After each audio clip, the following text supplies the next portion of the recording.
কে বলেছে?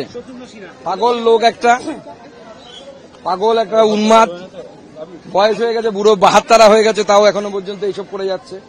রাজ্যপালের অফিসের সাথে কথা বললাম তো আমি, সেই অফিস থেকে তো পরিষ্কার বলা হলো এই যে মুর্শিদাবাদের এই যে দাঙ্গা, এই দৃশ্য দেখে যাওয়ার পর রাজ্যপাল ঘুমোতে পারেননি। রাজ্যপাল এই দৃশ্য দেখে মমতা বন্দ্যোপাধ্যায়ের জন্য আজকে হিন্দুদের যে অবস্থা, উনি বলছেন আমাদের এই দেশে, স্বাধীন দেশে এরকম ঘটতে পারে, এটাতেই তিনি অসুস্থ হয়ে পড়েছেন, মানসিকভাবে বিপর্যস্ত হয়ে পড়েছিলেন মহামহিম রাজ্যপাল এখান থেকে ঘুরে যাওয়ার পর।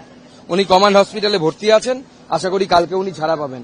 ব্লকেজ আছে হার্টে, কিন্তু ব্লকেজ আগে থেকে ছিল। উনি পুরো এই ঘটনা দেখে, হিন্দুদের উপর অত্যাচার দেখে, বাড়ি ঘর ভাঙা দেখে আমরা সত্যি মানে রাজ্যপালও, আমরাও যে অবস্থায় রাজ্যপালও সেই অবস্থায়, তারা রাজ্যপাল একদম মানে ভেঙে পড়েছেন যাকে বলে, সেই জন্য আজকে তাকে হসপিটালে ভর্তি হতে হলো।